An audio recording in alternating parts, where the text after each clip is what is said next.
بڑا ڈیزرٹ ہے، ریگستان ہے، یہ قوم وہاں رہتی تھی۔ یہ لوگ باطل خدا کی عبادت کرتے تھے اور بہت بد اعمال اور بد کردار تھے، بیڈ ڈیڈز کے اندر، ایول ڈیڈز کے اندر یہ انوالو تھے۔ اللہ کریم نے اپنے پیغمبر حضرت ہود علیہ نبینا علیہ الصلوۃ والسلام کو ان لوگوں کی ہدایت کے لیے بھیجا، مگر اس قوم نے حضرت ہود علیہ الصلوۃ والسلام کو ڈینائی کر دیا، جھٹلا دیا اور اپنے کفر پر ڈٹے رہے، اڑے رہے۔ حضرت ہود علیہ الصلوۃ والسلام ان کو اللہ کی عذاب سے، رب عز و جل کی پنشمنٹ سے ڈراتے رہے، مگر اس شریر قوم نے نہایت بے باکی اور گستاخی کے ساتھ بڑے پراؤڈ میں اپنے نبی کو کیا جواب دیا؟ آئیے قرآن سے سنتے ہیں۔ اللہ کریم نے قرآن مجید میں ارشاد فرمایا، بسم اللہ الرحمن الرحیم، اجئتنا لنعبد اللہ وحدہ ونذر ما کان یعبد آباؤنا فأتنا بما تعدنا ان کنت من الصادقین۔ اس کا ترجمہ سنیے۔ اللہ تبارک و تعالیٰ قرآن مجید میں ارشاد فرماتا ہے، یعنی کیا تم ہمارے پاس اس لیے آئے ہو کہ ہم ایک اللہ کو پوجیں اور جو ہمارے باپ دادا پوچھتے تھے انہیں چھوڑ دیں؟ تو لاؤ جس کا ہمیں وعدہ دے رہے ہو اگر تم سچے ہو۔ ناظرین، یہ کیسی قوم تھی کہ گویا حضرت اپنے نبی کو یہ کہہ رہے ہیں کہ ہم پر عذاب لے آؤ اگر تم سچے ہو، تو وہ پنشمنٹ کہاں ہے؟ اللہ اکبر، اتنے بے باک تھے۔ پھر کیا ہوا؟ عذاب الہی کی ہائی لائٹس، جھلکیاں شروع ہو گئی۔ پہلے تو 3 سال تک 3 ایئرز نو رین، کوئی بارش نہیں ہوئی، قحط و خشک سالی کا دورہ ہو گیا، لوگ بوند بوند پانی کو ترسنے لگے اور دانے دانے کو ترسنے لگے۔ اس زمانے کا یہ دستور تھا کہ جب کوئی کلیمٹی، جب کوئی مصیبت آتی تو یہ لوگ مکہ معظمہ جا کر خانہ کعبہ میں دعائیں مانگتے تھے۔ عجب قوم تھی، کعبے کو تو مانتی تھی مگر اللہ کے نبی کو نہیں مانتی تھی۔ بہرحال وہ کعبے میں جاتے، دعائیں کرتے، وہ کلیمٹیز، وہ پرابلمز دور ہو جایا کرتی تھیں۔ چنانچہ ان میں سے کچھ لوگ جمع ہو کر مکہ مکرمہ گئے اور ان میں ایک شخص تھا مرثد بن سعد۔ وہ مومن تھا مگر اپنے ایمان کو قوم سے اس نے چھپایا ہوا تھا، ہائیڈ کیا ہوا تھا۔ جب ان لوگوں نے کعبہ معظمہ میں دعائیں مانگنی شروع کی تو مرثد بن سعد کا ایمانی جذبہ بیدار ہو گیا۔ اس نے تڑپ کر کہا کہ اے میری قوم، تم لاکھ دعائیں کر لو، جتنی مانگنی ہے مانگ لو، مگر خدا کی قسم اس وقت تک پانی نہیں برسے گا جب تک تم اپنے نبی حضرت ہود علیہ الصلوۃ والسلام پر ایمان نہ لاؤ گے۔ حضرت مرثد بن سعد نے جب اپنا ایمان ظاہر کر دیا تو قوم عاد کے شریروں نے ان کو مار پیٹ کر اپنے آپ سے الگ کر دیا اور پھر دعائیں مانگنے لگے۔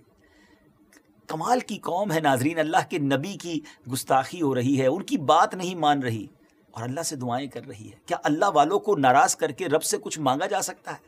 یہ بڑی اہم بات ہے جو میں نے اور آپ نے سیکھنی ہے۔ بہرحال اب اس وقت اللہ پاک نے 3 بدلیاں یعنی 3 بڑے کلاؤڈز بھیجے، ایک وائٹ کلر کا تھا، ایک ریڈ سرخ رنگ کا اور ایک بلیک رنگ کا تھا، اور اس کے ساتھ ہی آسمان سے ایک آواز آئی کہ اے قوم عاد، تم لوگ اپنی قوم کے لیے ان 3 بدلیوں میں سے، ان 3 کلاؤڈز میں سے کوئی ایک سلیکٹ کر لو، ایک پسند کر لو۔ تو لوگوں نے کالی بدلی کو پسند کر لیا۔ آج ہمارے ابھی جب بلیک کلاؤڈ آتے ہیں تو ہم سمجھتے ہیں نا زبردست رین ہونی ہے، تو اس قوم نے بھی دیکھا کہ 3 کلرز ہیں تو بلیک کلر کو سلیکٹ کر لیا اور اس خیال میں مگن تھے کہ اب کالی بدلی سے تو خوب پانی برسے گا، خوب رین ہوگی اور ہمارا جو ہے وہ سارے کھیت دوبارہ سے ہرے بھرے ہو جائیں گے۔ اور جیسے انہوں نے سلیکٹ کیا تو وہ جو بلیک کلر کا کلاؤڈ تھا وہ قوم عاد کی آبادیوں کی طرف، ان کی سٹی کی طرف چلنے لگا۔ قوم عاد بھی اس بلیک کلاؤڈ کے پیچھے پیچھے بڑی خوش ہیپینس کے ساتھ جانے لگے، ایوری بڈی ریڈی کہ اب زبردست بارش ہونی ہے۔ حضرت ہود علیہ الصلوۃ والسلام نے فرمایا کہ اے میری قوم، دیکھ لو عذاب الہی تمہاری طرف بڑھ رہا ہے۔ مگر اس وقت بھی ان بدبختوں نے اپنے نبی کی بات کو ڈینائی کیا اور کہا کہاں کا عذاب اور کیسا عذاب، یہ تو بلیک کلر کا کلاؤڈ ہے اور یہ بادل تو ہمیں بارش دینے آ رہا ہے۔ اللہ اکبر۔ ناظرین، اب عذاب سٹارٹ ہوتا ہے، اب پنشمنٹ سٹارٹ ہوتی ہے۔ جب یہ کلاؤڈ قوم عاد کی آبادی کے پاس پہنچ گیا تو پھر ایک دم اس بادل سے ایک آندھی آئی، ایک بہت شدید اسٹرانگ ونڈ جو اتنی تیز تھی کہ کیملز کو، ان کے اونٹوں کو ان کے سوار کے سمیت اڑا کر لے گئی، کہیں سے کہیں جا کر پھینک دیا۔ اتنی زوردار ہو گئی، اتنی سپیڈ اس کی بڑھ گئی کہ درخت جو تھے، بڑے بڑے ٹریز جڑ سے اکھڑ گئے۔ یہ دیکھ کر قوم عاد کے لوگوں نے اپنے پتھروں سے بنائے ہوئے گھروں میں وہ داخل ہو گئے، اسٹرانگ تھے کیونکہ سٹونز کے بنے ہوئے تھے، دروازوں کو بند کر دیا اور اب یہ ایکسپیکٹ کرنے لگے کہ اتنی اسٹرانگ ونڈ ضرور ہے مگر ہمارے سٹونز کے گھر ہیں، ویری اسٹرانگ ہاؤسز ہیں، اس کا کیا ہوگا؟ مگر یہ نارمل ونڈ نہیں تھی، یہ آندھی اللہ کے عذاب کی تھی۔ ناظرین، اتنی سٹرونگ ونڈ تھی کہ دروازے اکھاڑ کر اس آندھی نے پھینک دیے، اور پھر اتنی زبردست ونڈ آئی کہ اینٹ سے اینٹ ان کے مکانوں کی گویا تباہ و برباد ہو گئی، اور یہ قوم 7 دن اور 7 رات مسلسل آندھی چلتی رہی، اور قوم عاد کے تمام لوگ مر گئے۔ جب آندھی ختم ہوئی تو اس قوم کی لاشیں زمین پر اس طرح پھیلی ہوئی تھی کہ جس طرح کھجوروں کے درخت اکھڑ کر زمین پر پڑے ہوں۔ پھر قدرت خداوندی سے کالے رنگ کے پرندوں کا ایک بڑا لشکر، ایک بڑا غول آیا، جنہوں نے ان کی لاشوں کو اٹھا کر سمندر میں پھینک دیا۔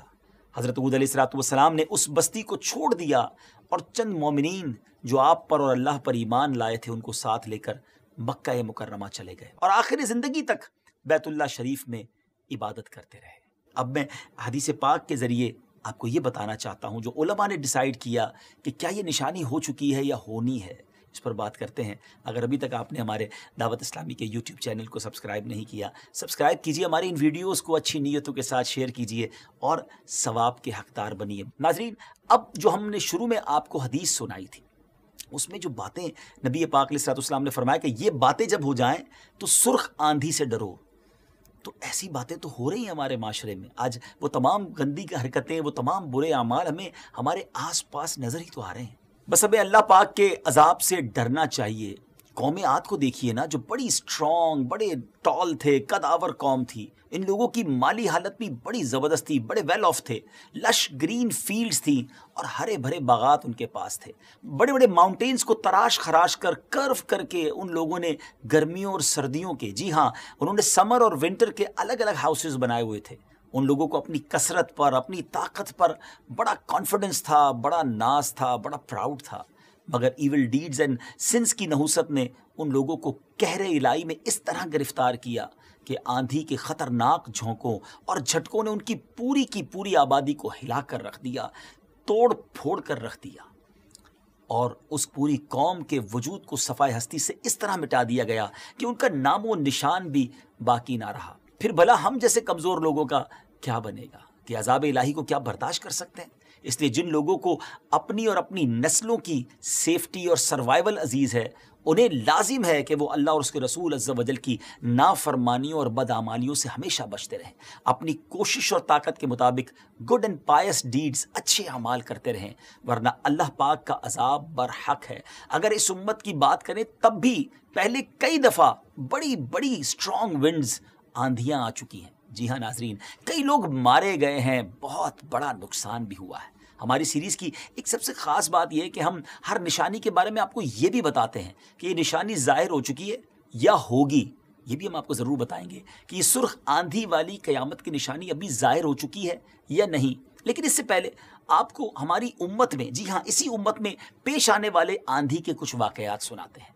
عباسی دور تھا، 232 سنہ ہجری میں کوفہ اور بصرہ میں ایک زہریلی آندھی چلی جو ہمدان اور موصل تک گئی۔ ساری کھیتیاں جل کر راکھ ہو گئی تھیں، کتنے ہی لوگ مارے گئے۔ یہ آندھی 50 دن تک چلتی رہی تھی، بازار وغیرہ سب بند رہے، جس کی وجہ سے لوگ معاشی طور پر بہت پریشان اور کمزور ہو گئے۔ پھر 288 ہجری میں بھی بصرہ میں ایک آندھی آئی جو پہلے سرخ تھی، پھر سبز اور پھر کالی ہو گئی۔ اللہ اکبر۔ پھر خلیفہ مستظہر باللہ کے دور خلافت میں ایک ایسی کالی بلیک سیاہ آندھی آئی تھی کہ ہاتھ کو ہاتھ سجھائی نہ دیتا تھا۔ یہ خطرناک صورتحال دیکھ کر لوگوں نے یہ خیال کر لیا کہ قیامت آ گئی ہے۔ اسی طرح 524 سنہ ہجری میں شہر موصل میں ایک بادل آیا جس سے آگ، جی ہاں فائر، آگ برس رہی تھی۔ جہاں جہاں آگ برسی وہ جگہ جل کر راکھ ہو گئی۔ بغداد میں اڑنے والے بچھو برسے جن سے ہزاروں لوگ تباہ و برباد ہو گئے۔ اس کے بعد 596 ہجری میں مکہ مکرمہ میں کالی آندھی آئی تھی جس کی وجہ سے ہر طرف سرخ ریت پھیل گئی۔ یہ اتنی تیز تھی کہ اس کی وجہ سے کعبۃ اللہ کے رکن یمانی کا ایک ٹکڑا ٹوٹ گیا تھا۔ اس کے علاوہ بھی بکس میں بہت سے ایسے واقعات ملتے ہیں جو اللہ پاک کے عذاب کی، اس کی عذاب کی جھلک کی خبر دیتے ہیں۔ ڈیئر ویورز، اگر ہم نے ان بدعمالیوں سے رجوع نہ کیا تو کیا خبر کہ نہ جانے کب ہم پر بھی یہ عذاب اتر آئے۔ لہٰذا اس سے پہلے ہمیں توبہ کرنی چاہیے، اللہ پاک کے احکامات پر عمل پیرا ہو جانا چاہیے۔ انشاءاللہ اب یہ بتا کر آپ سے اجازت چاہیں گے کہ یہ سرخ آندھی والی نشانی ظاہر ہو چکی ہے، جیسا کہ ہم نے آپ کو